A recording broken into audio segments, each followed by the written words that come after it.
security objectives. You might have had a copy of what is the agenda for this session. So I think we can get started with the 8 questions.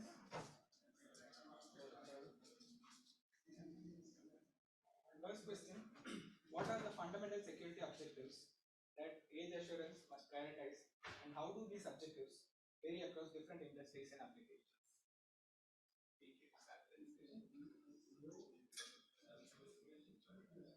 Yeah, should we rearrange a little bit? Yes, and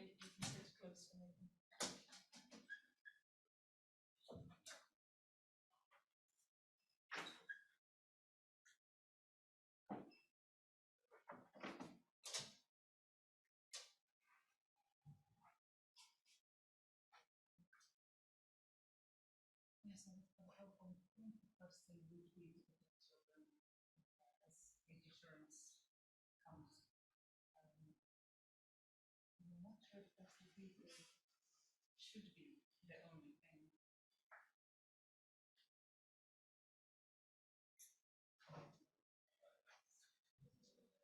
Yeah, so I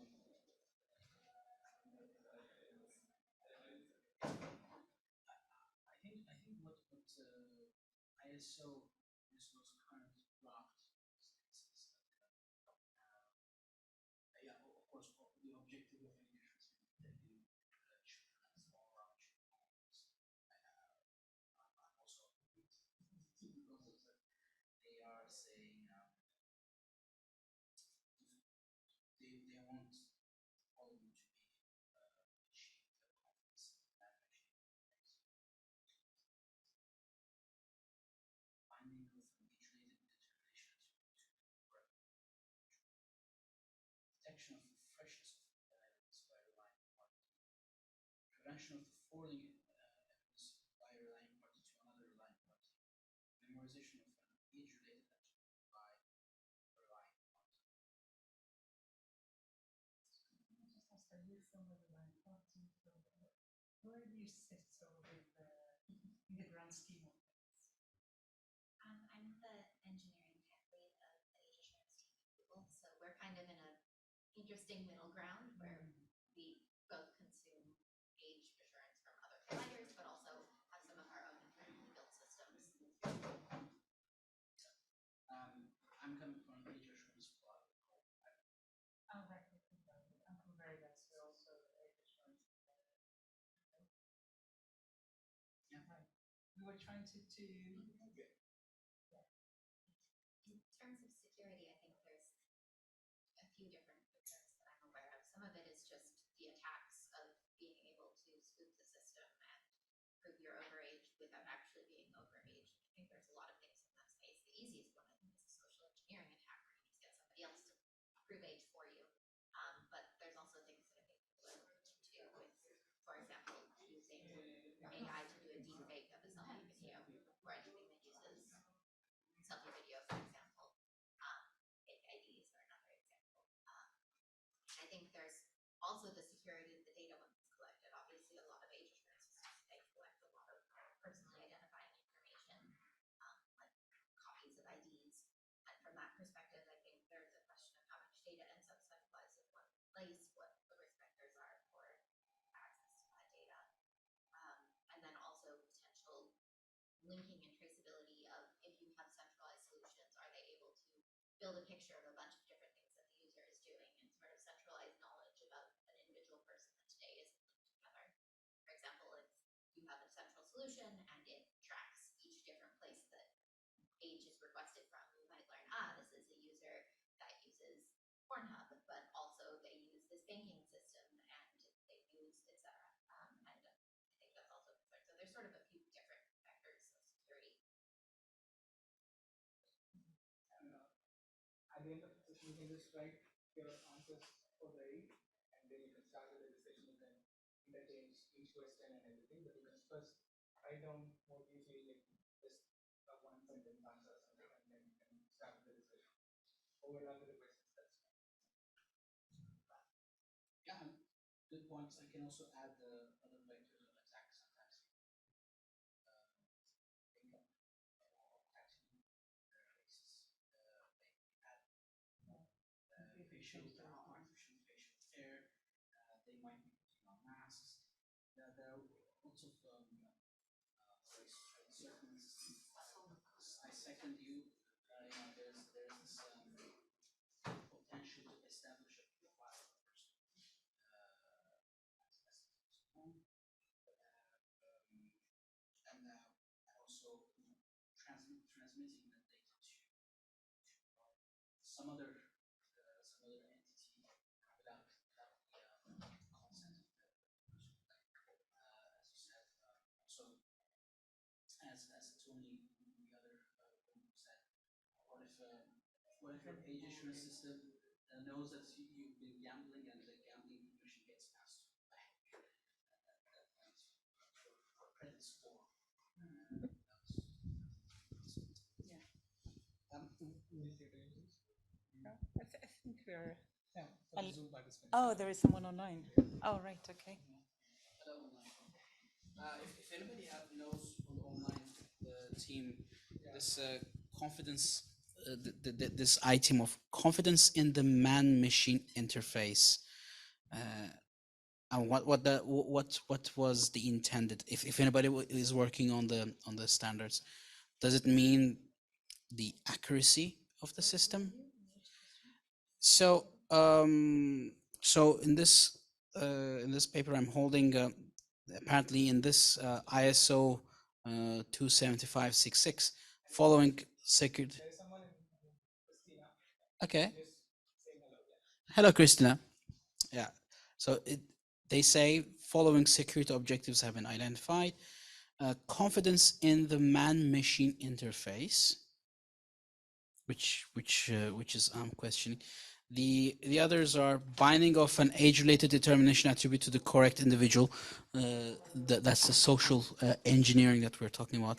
Detection of the freshness of an evidence by a relying party. There we talk about deepfakes and other spoofing attacks. Prevention of the forwarding of evidence by a relying party to another relying party. So that's transferring your gambling activity to the bank. And memorization of an age-related attribute by a relying party. So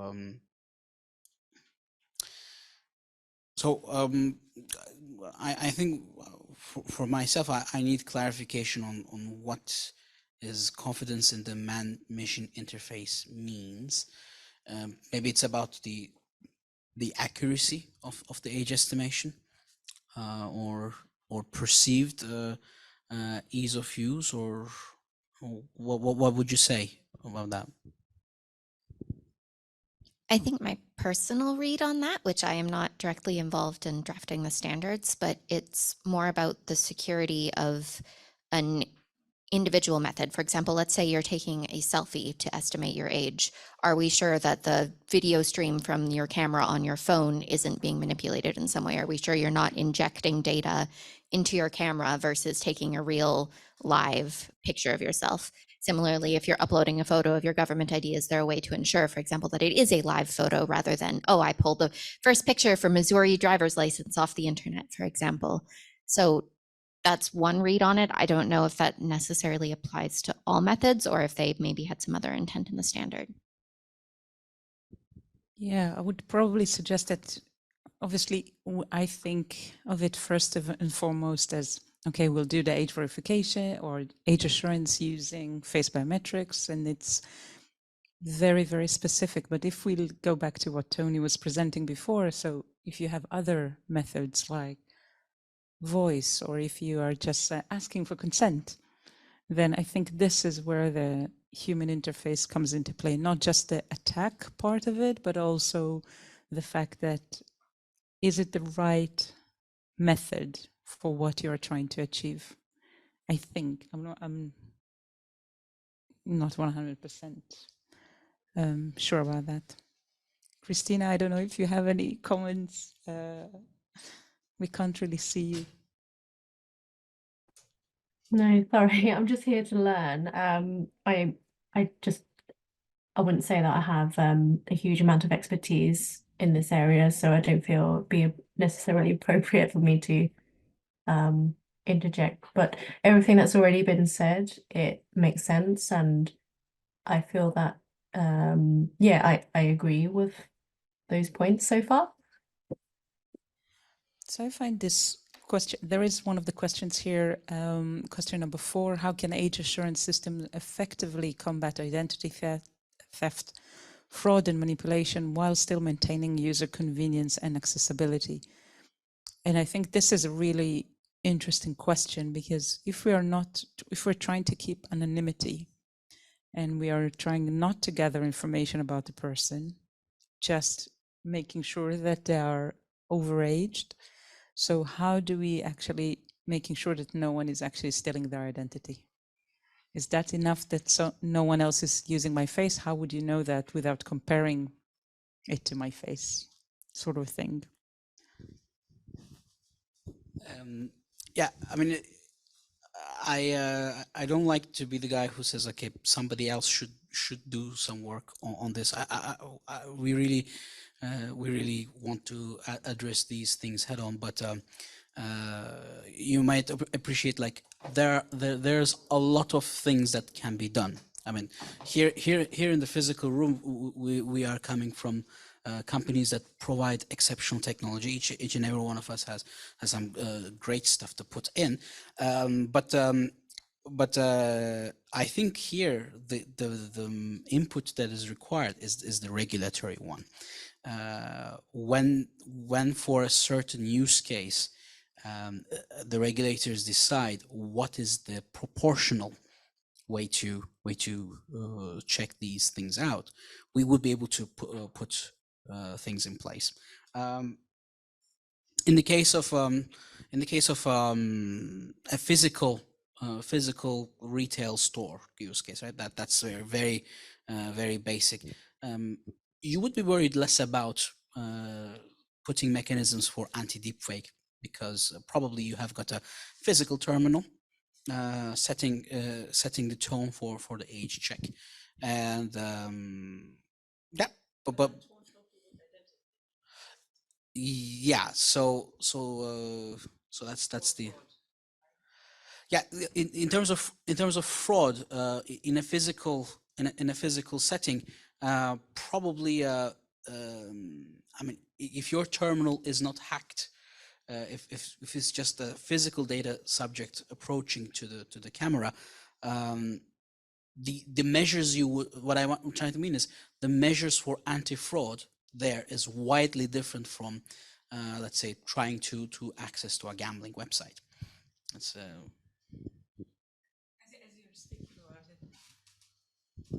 I think that what's really, really interesting is maybe to differentiate between the type of fraud and the type of use that is being done with identity theft. Because if we're looking at fraud, so of course we have the friendly fraud. So me saying that I'm over 18, or, you know, or a child saying that they're over 18 using their parents' credentials, date of birth, or whatever ID even, right? If they look enough alike, that it's sort of require specific measures, and maybe then our technology can help, right?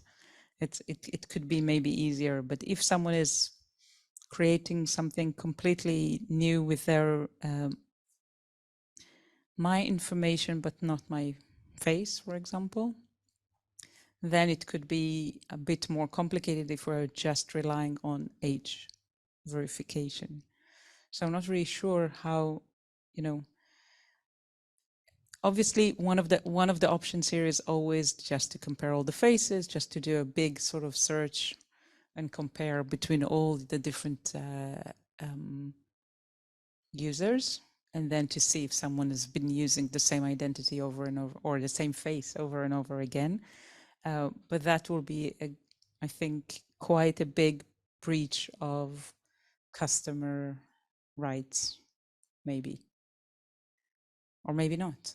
Because if I consent that my photo, if I've just agreed that by accessing this website, I'm letting them do anti-fraud measurements, then maybe we're covered.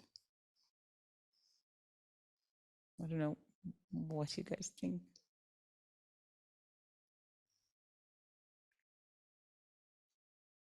Someone online? Yeah, hi there. My name is Gilad Rosner. I'm an independent researcher and consultant in digital identity and privacy.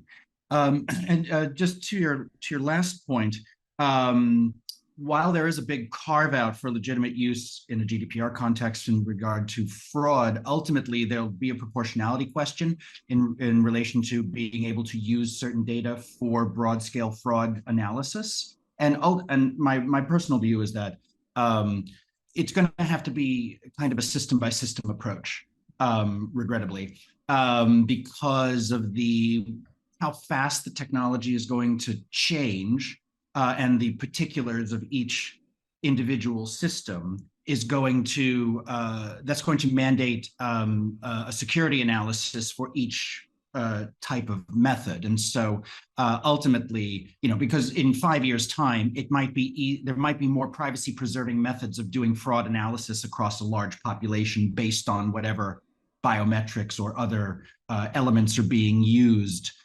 within a given age assurance system. Here we were gathered and we're talking a lot about standards, but ultimately what will lead will be market solutions. They'll get out there first before the standards are ever done.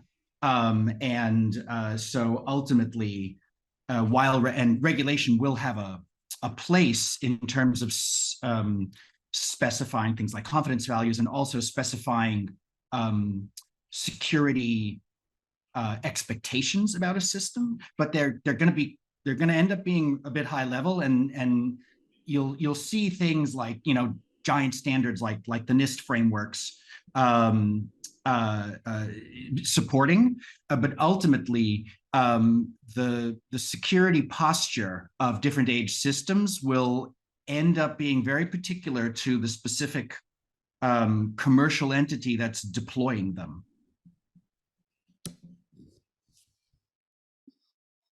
Yeah, I totally agree with that. It has to be sort of case by case. And do you think that the ISO actually needs to come into play to that? Do you think that should be one of the concerns? I do actually. I feel that. So ultimately, like what the goal here is, the sort of the kind of the general security goals, right? Confidentiality, integrity, and availability. And more broadly, we don't want systems to leak. We don't want correlatability. We don't want data to be able to be altered. And so it feels that, to me, like that the ISO standard will have to do some heavy lifting in regard to giving a number of specifics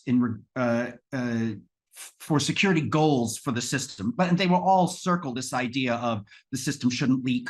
It shouldn't, and this relates to, as Tony mentioned in the opener at 10 o'clock, that you have these terms out there: unlinkability, untraceability, untrackability, and variations thereof. There's going to need to be a set of goals, but it's like the standard will have to have affordances for those types of things without necessarily mandating it. For example, we know that the CNIL wants a completely unobservable a triple blind age system, which is fantastic, but not everybody's going to take that up. Not every country is going to get on board with that idea. And so the standard needs to sort of normalize the idea of particular security goals that are particular to an age system that will look a lot like identity systems. My view is that nearly all of the security goals that we talk about for age systems are just a subset of the security goals we talk about for identity management systems, because age is just an attribute. And attribute management is an old function of identity systems. Ultimately, it should be more general identity management threat analysis and security questions that should be leading the threat considerations for age systems.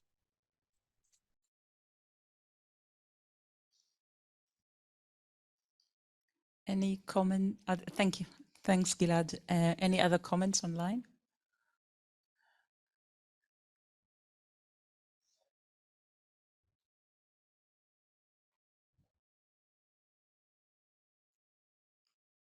Okay, so I think we can move to question 5. What strategies should age assurance systems employ to ensure resilience against sophisticated attacks and evolving threat landscapes? For me, I think, Gilad, you were sort of touching on that before, that technology changes constantly, and so are the fraudsters. So they advance the technology as well. So I believe that the standards should be on one side high enough to assure that the prevention, so no injection attacks or different types of attacks. So we want to minimize that as much as possible without actually limiting the development of technology, at least for because we know we can't really limit the fraudsters. So how can we actually not limit the vendors by setting the standard? So enabling them to continue, develop and progress technology. Hi, Gila again. I got a comment on that, which is I think that there's a good example in the voice authentication, where this is not an age technology; it's for voice printing. But if you look into the what's going on in relation to people talking about voice spoofing and attacks via a voice authentication subsystem. At this stage, it's a bunch of academics talking to themselves and maybe a little bit to industry. And I see that as an example of how things will proceed. I don't think that there's any chance that the standard would ever hamper innovation. Innovation, in its very broad, multicolored sense, will just happen. People are going to make systems, and they're going to be better or worse. That the commercial market again is racing ahead on this, and they're gonna be out there building stuff that might have good security characteristics or might not. We've already seen, again, in the voice authentication market, banks are starting to deploy voice authentication, and we found they are, with AI clones, they are now too easy to break. And this will always happen. Entities will get out there first with products. Those products will be good or not good, and fraudsters will find ways to break them. But I don't think there's any worry that a standard that is trying to sort of support the good will have any real effect on innovation in the market.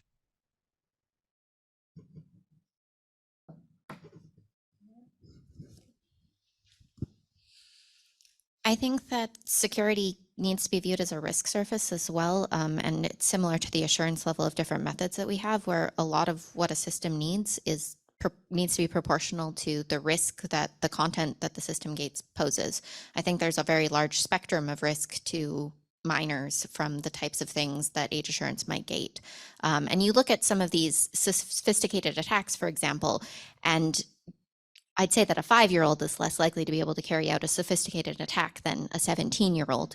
And I think there's also a spectrum of risk based on the age of users to some extent, where we perceive much more risk to younger minors.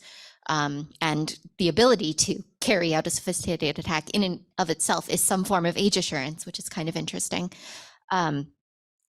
So I don't think there's necessarily a one-size-fits-all solution here, because it almost is more specific to the given risk surface of a given platform. I mean, when we start to talk about, on bordering on the theme of cybersecurity, we have to acknowledge that it's an infinite game, as everybody touched on the subject a little bit, which means if the standard has a very strict definition on what must be achieved, that will become old quite fast, and it might not be productive. Instead, the standard should be defining a more organizational attitude or organizational behavior attitude on having a constant survey of potential attack vectors there. Again, again, your comment also touches on the proportionality aspect of it. So yeah.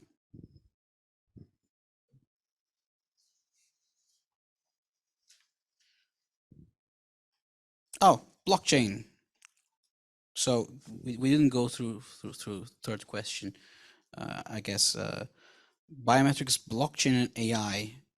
What do they play in enhancing the security of these security objectives, and do they introduce new challenges?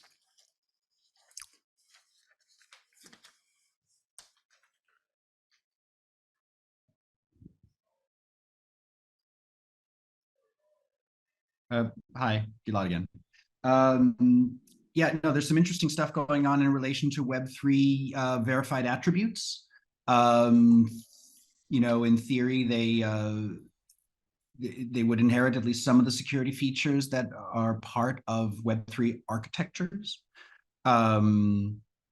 Ultimately, though, you know, the information is a payload, and so the question of whether or not that payload is accurate, it'll always, you know, be a question. But yeah, certainly there's some discussion, and as you see some of the Web3 architectures for identity systems starting to emerge, like in Australia, then we'll be able to start to sort of see a bit more production grade systems in regard to the verified attribute of age starting to appear. But yeah, I would imagine that that they would ultimately live within the larger security context of a broader identity system, a Web3 identity system.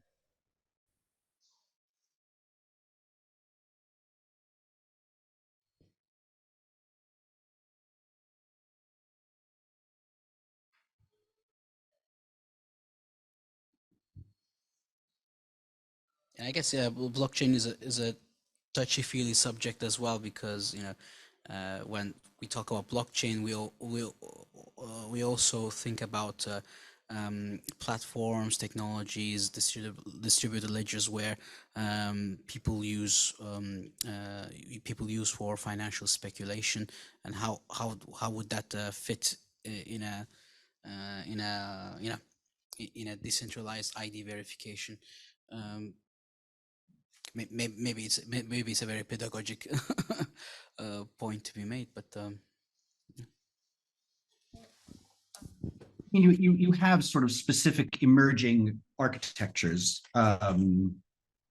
Like, for example, if you look at the EIDAS wallet, which has to be able to take advantage, which is required to be able to take advantage of W3C and OpenID based verifiable credentials.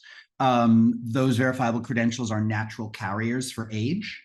And so ultimately, when one wants to sort of think about the more age-oriented issues in regard to security architectures, I think that you need to sort of, in that case, look at the larger security architecture of the more general attribute carrying dimension of a system.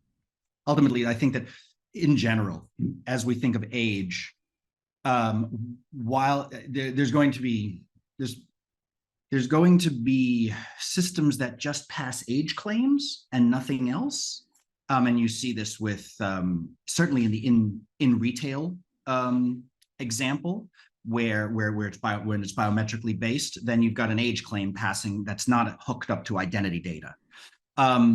But you will also see in large part, probably the majority is age will pass within the context of a larger identity system. And so I feel that there are two separate, amongst others, security hats that you have to wear. Like when you look at a YOT system or a Verify My Age system that's in person, that's being based off a camera, and in the back there isn't identity data being hooked up to it. There's a and I'm sorry, this takes us away from Web3, but that's a different security. Those are different security issues than when you look at something like the EIDAS wallet or the Apple wallet or any wallet or anything else that is a larger identity system that is passing age claims.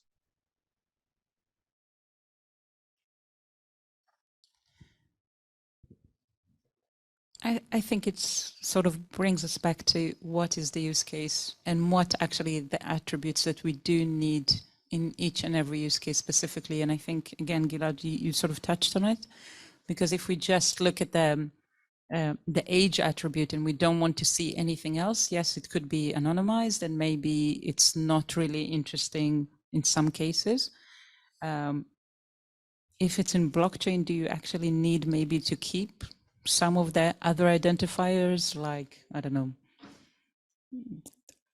other that are not necessarily relevant for the person, but maybe to the system? So it's very much depending on the use case and the level of security and the level of assurance that we would want regarding the age. And I would see it more as with technology, with advances of technology, we could have additional levels maybe in the future.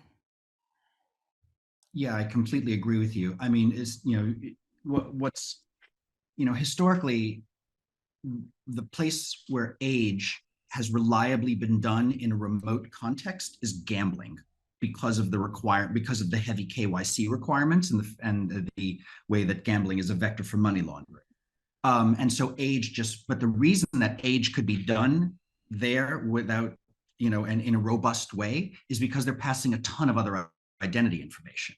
Because the point is not that, yes, they're trying to screen for age, but really the main point of the KYC is because of money laundering.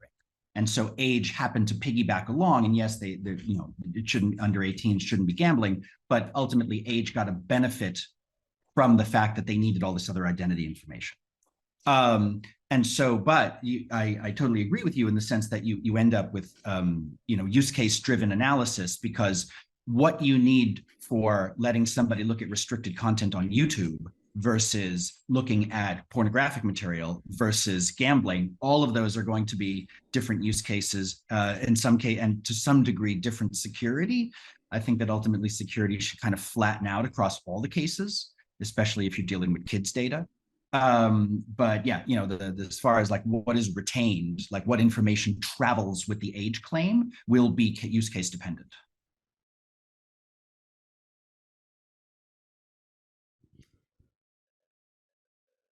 Yeah, and I think that leads us very nicely to sort of question number 7. How should age assurance systems address the issues of user consent and transparency in data collection, storage, processing, and particularly in light of evolving legal and ethical norms? So what is actually transferred and stored and collected? And that sort of brings us also to the beginning of our discussion, which is how can you not necessarily link all of these together? To say that, oh, this person does like to gamble and maybe is not the most trustworthy person to lend money to.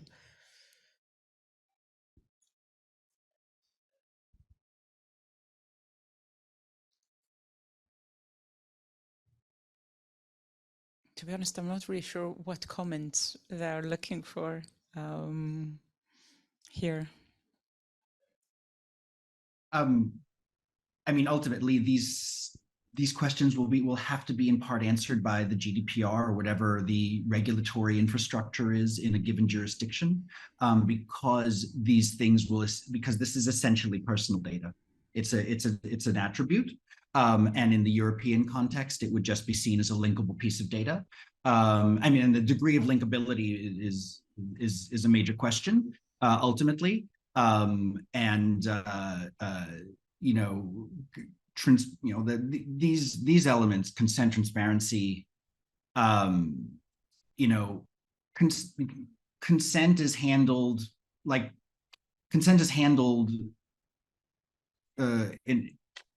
in the GDPR breaks it up into, you've got explicit and you've got slightly less explicit consent. Ultimately, it'll be upfront requests. For the consent piece of it, you'll be like, we want to do X to be able to determine your age. Is that okay? And if it's not, then you have to go away.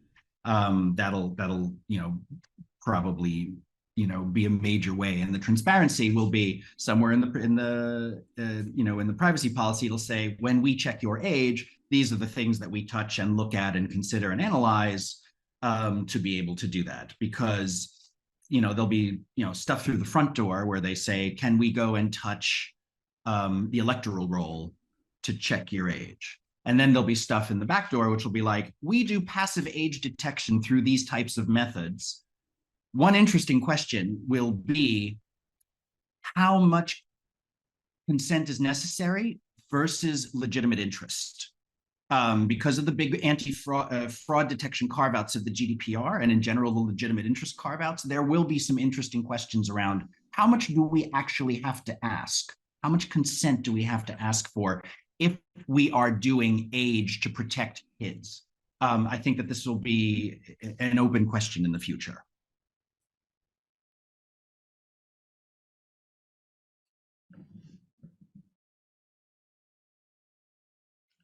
Great. Just a quick time check. We have 10 more minutes for the session. We can address the rest of the questions.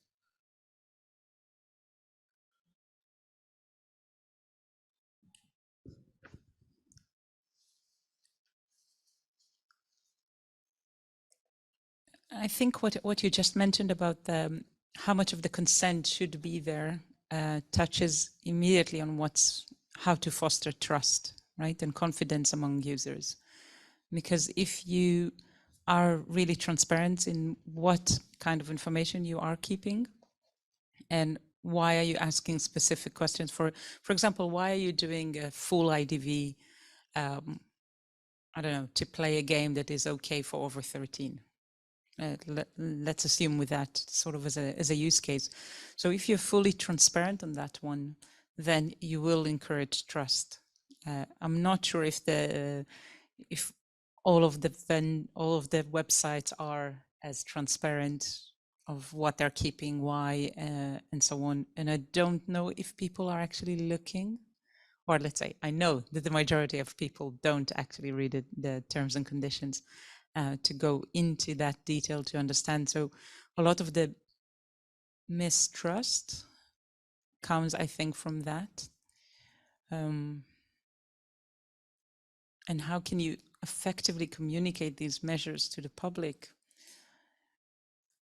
I normally don't tend to say, oh, we should educate the public, because it's a little bit like I don't know. Yeah, you can have an infomercial to say this is what we do with your stuff, but it doesn't mean a lot. I think it's just a sort of a tick box exercise.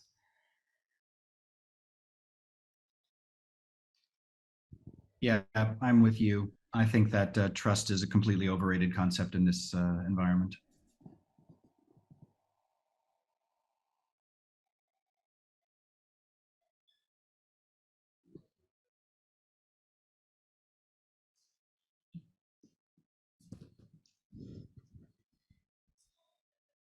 Any other comment on, I know it's not a really lively discussion here on this one.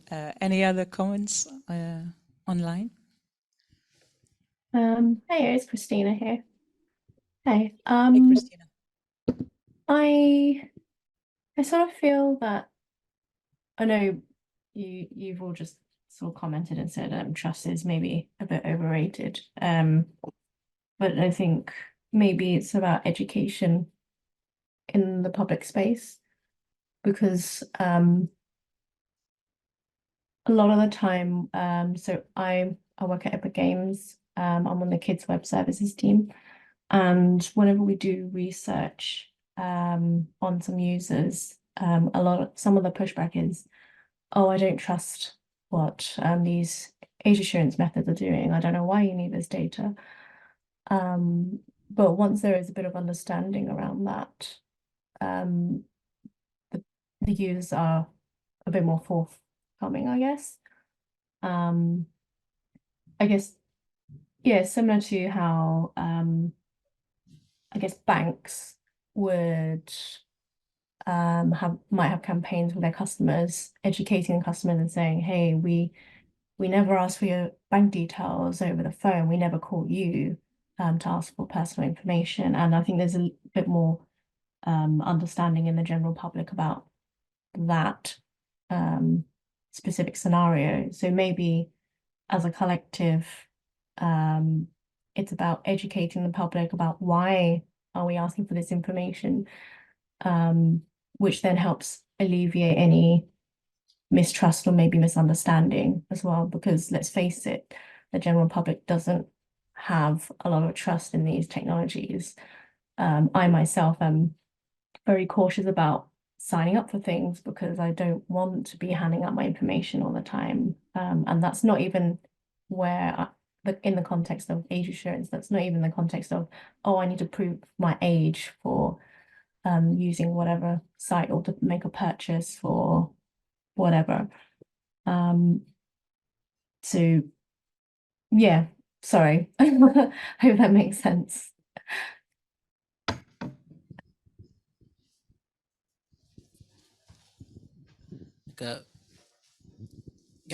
So in terms of trust and education, we would also run into the issue of how do we quantify our success in establishing trust, or the level of awareness and education we raise in public. Maybe there are ways to render some of these things such that trust is not required. So on that part, still this technologies in blockchain, zero knowledge proofs, etc. Might be like some ways to make sure that maybe the end user interacts with the system in such a way that they do not feel that they have to place some trust to whatever system they're using. Again, I might be a bit too abstract because I'm not really well acquainted with the underlying tech there.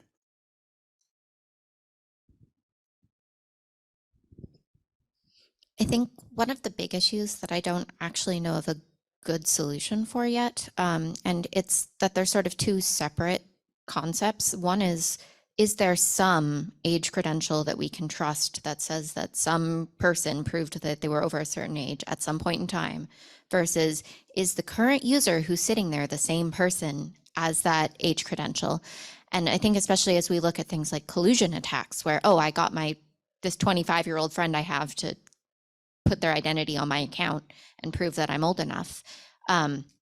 Is there a good way to prove that you're the same user who provided that age credential without storing data about who provided that age credential and then matching it against some real property of that individual, which inherently carries privacy and security risk in an ongoing way? And I think that's, again, a proportionality question about what is the risk surface there. And I don't actually have a great answer for solving for that particular space. I would suggest that it's probably beneficial here to break up trust into two different types of trust: business trust and consumer trust. And in what you've described in regard to trusting in the business context is a quality question and a security question. Because for the business to trust the credential in that case, it's not the sort of type of trust that is often meant when we say the population has to trust these systems, because in the case of the business, it is much more related to, is the system functioning the way it's supposed to, and are the credentials reliable, and is the model reliable? So ultimately, the types of credential questions you're asking are core questions about the functioning of these systems, because it always has to be, you always has to make sure that when you have an age claim, that it isn't an 8-year-old passing the camera to their 16-year-old sibling and then passing it back so that they can get on the game they want to play, because this is a very real world problem. But in terms of that's sort of like system integrity questions rather than, I would make the argument to strip the word trust off of that side of it. And then when we talk about trust, it's more helpful to discuss, to imagine the more like the consuming public, their impression of it, which I do not think that, this is a prickly opinion, but I don't think it has much utility. But just from a terminological perspective, I think it's beneficial to make sure that we don't commingle concepts of business trusting things and the public trusting things. Don't you think, though, that trust of the consumer impacts directly the adoption? I don't think we have a lot of evidence for that. Interesting. Because I know that, does anybody trust Facebook? Do people trust Volkswagen? Do people trust government agencies? Whether you use them or not is depending on a whole pile of factors. That trust, I just don't think I've never seen enough evidence for me to ever really believe that the public trusting a system has any real impact on whether the system will proceed and be successful and be taken up. Interesting, because there's so much discussion about, the public should be educated about, safeguarding information, about how to use digital identity, wallets, all this kind of stuff. It's interesting. There is a lot of discussion at the moment. I have an unpopular opinion about it. And I think that, yes, there's a distinction between transparency, which is important, and trust, which comes much after transparency. Theoretically, people have digested these ideas and then made rational considerations about whether or not to place their faith in a system. I don't think that discussion has much utility. No, because normally it will be, I just need the service, so we'll do whatever they want. Or I want the service, let's say. Yes, or I'm choosing the service because of its price, or I'm choosing the service because I don't have a choice. It's a critical service. Yeah. I've in all my time working on all of these subjects, I've just never ended up feeling that, trust has a place in all this. This is a much larger discussion. It doesn't have to do with security. Yeah, no, I'm happy to have this it's a really offline with people and to give my really prickly views, but there we go.